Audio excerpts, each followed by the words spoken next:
Hey, yo, welcome back. This is not a podcast. It's just my thoughts with Rob Markman. It's been a long time. I shouldn't have left you. It's been about a week since the last video that I did on Wiz Khalifa. Shout out to everybody who watched. I'm just going to catch up on a few things, but I want to talk about Meek Mill today. First of all, rest in peace to Roy Ayers, a pioneer in jazz and funk and neo soul. He created classics with his own catalog. Then he provided the building block for other classics to be created from his music. I mean, a song like 1976's Everybody Loves the Sunshine is one of the most popular and most used samples in hip hop. Definitely created the building block, and he has an iconic catalog and helped others build an iconic catalog. So rest in peace to Roy Ayers. Also rest in peace to Angie Stone, another legend that we lost. My condolences to their families, their friends, and of course their fans across the world. It's been about a week, like I said, since I hit the channel. I've been traveling. I've been really, really busy with my work at Genius. A lot of y'all who watch know that I work at Genius, traveling a ton. We had about 13 shoots last week that I had to handle, so it's been really busy. So you can see that stuff pop off on the Genius channel on YouTube. There's been some minor developments. I'm not really going to get into it with Drake, UMG, and iHeart, that whole thing. Despite all the headlines that we've seen the last couple of days, the biggest headline to me is that a federal judge is refusing to allow UMG to delay the start of the lawsuit. The judge denied their bid to postpone the initial hearing, which is scheduled for April. So, we might get more news in April, if not before. There's been developments in Jay-Z and his case against the lawyer Tony Busby since last we spoke. I'm going through that paperwork now. I'll see if there's something there and I'll report back. I have all that paperwork to comb through. But today I want to talk about music. And first of all, too, I want to salute Dave East and Ransom. While I was traveling last week, I was listening to the Final Call. Definitely some joints off of there that I really, really, really fucked with. Dope project. I listened to Jim Jones' project. I got to sit with it more. But I liked what I was hearing for Jim. I got a hot take about Jim musically that I might make a whole separate video on in the coming days. But we'll see. But today I want to talk about Meek Mill.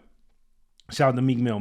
Meek Mill dropped a verse on Fridayy's Proud of Me. Fridayy, the artist, the singer Fridayy with 2 Ys. He has a song called Proud of Me, which was off of Fridayy's Some Days I'm Good, Some Days I'm Not album. And the song is dedicated to both of their fathers who passed.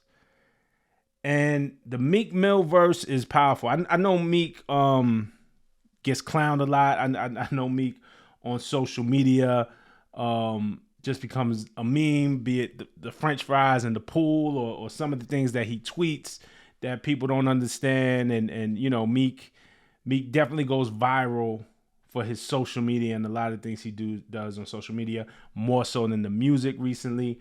And if that is the truth, we can't forget, though, Meek is a hell of a rapper. Meek is a hell of an artist.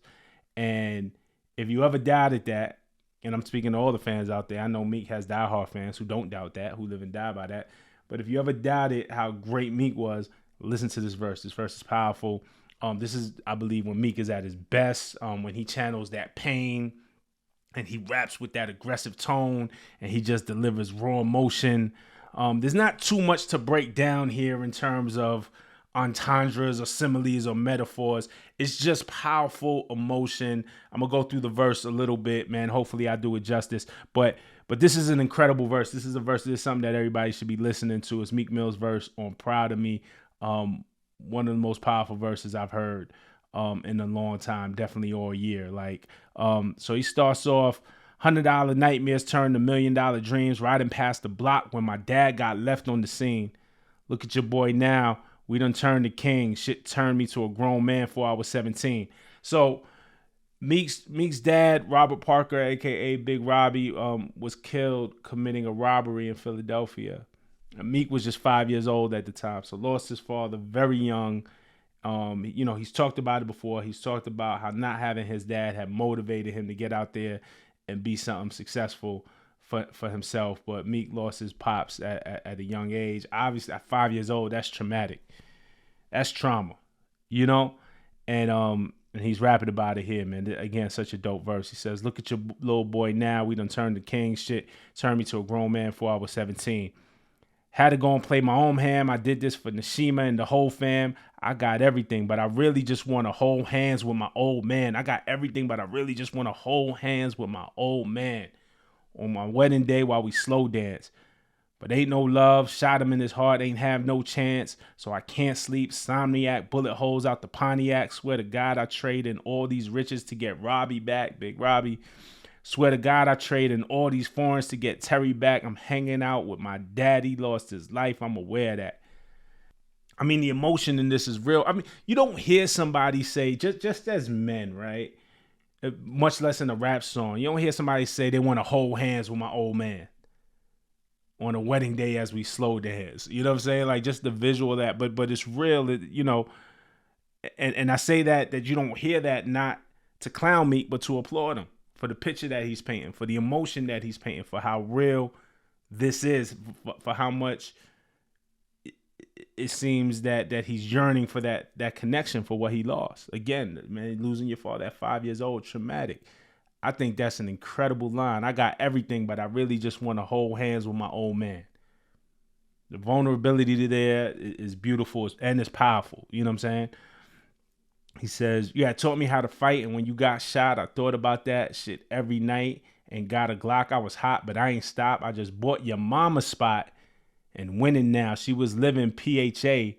Now can't nobody kick us out. Scared to show up at your grave because I might try to dig you out. Like, you know I did this shit for you. Never heard you say it back. Shit be like, I miss you too.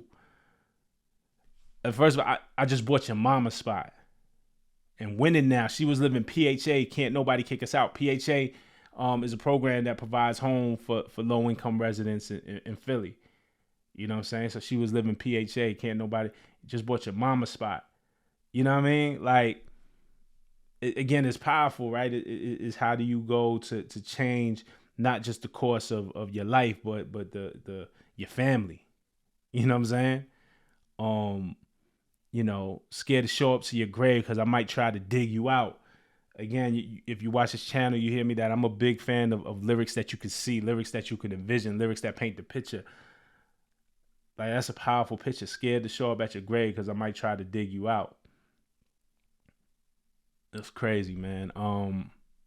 Like, you know I did this shit for you. Never heard you say it back. Still be like, I miss you too. Again, man, just raw emotion, this verse. And then he says, and on a catch the niggas that did this to you, he getting sent to you. Skipping school, daddy did. Fuck the principal. She think I'm missing screws when really I'm just missing you. Fuck the principal. She think I'm missing screws when really I'm just missing you. My homie dad gonna pick us up. I want you to get me too. I was kind of mad I ain't have one that used to hit me too. Man, just again, the yearning, right? As a kid. Like, first of all, it affects school. Right? So fuck the principal. She think I'm missing screws when really I'm just missing you. The trauma at 5 years old. How do you go on? My homie's dad gonna pick us up. I want you to get me too. I was kind of mad I ain't have one that used to hit me too. Even the discipline. Like down to, you know, we talk about, some of us reflect on, you know, back when maybe we used to get spankings, when we used to get hit by our parents, you know, as a form of punishment. And we look on that with regret. You know what I'm saying? I don't hit my kids. I never hit my kids because I'm not saying I was abused as a kid or nothing like that, but man, I got a few beatings. I never hit my kids. So, but the way he flipped that, I was kind of mad. I ain't have one that used to hit me too. Like, also just yearning for that discipline. As bad as we thought it might have been, like when we got spankings or beatings when we was kids. Imagine not having a father to even discipline you in that way. It's perspective. Again, powerful. Nipsey Blue Cullinan, I'm in the ghost. I think of you. Think of bro. I think of Snoop. I think about B. It made me, money rule the world, but you can't play God with it. Money rule the world, but you can't pay God with it. I spend it all just to get back mine. Rest in peace to Lil Snupe. He shouts out Snoop. Think of bro. I think of Snoop. Think about B. It made me For those who don't know, Snoop was an artist that Meek Mill signed to Dream Chasers early. Snoop was a teen. I think he might have been like 16 or 17 when he got signed, and he was killed in 2013. He was just 18 years old when he got signed. I had met Snoop. I interviewed him back when I worked for MTV News. We used to have this thing called Mixtape Daily, Mixtape Mondays, and then it turned to Mixtape Daily. and I interviewed him back in 2003. Sway was doing a broadcast. We were in Houston for NBA All-Star, and Sway was doing a broadcast out of a store. It was like a sneaker and clothing store. I forget the name of it, but it was a live broadcast for NBA All-Star Weekend. So Sway in the morning was doing it, and so I was there in the background, with the MTV crew with the camera, and Snoop and Meek were freestyling back and forth crazy. If I could find that freestyle, I'll put the link in the description. But him and Snoop were freestyling back and forth, and they was having so much fun. It was like super hip hop in the building. I remember Bun B was in the building. Man, it was so dope. Anyway, after the broadcast, I had interviewed Snoop, and he told me the story how he got signed. He ran up on Meek. Meek was in Grambling State. I think he was doing the show or whatever, and Snoop ran up to Meek's truck when he was leaving and knocked on the window, and they rolled down the window, and he passed him his mixtape or his demo CD, and Meek listened to it on the ride to the airport, was so impressed, ended up calling Snoop and signing Snoop. And then he was killed about a year later, maybe less than that. And dude was so talented. So rest in peace to Lil Snoop. Again, y'all hear me talk about MTV.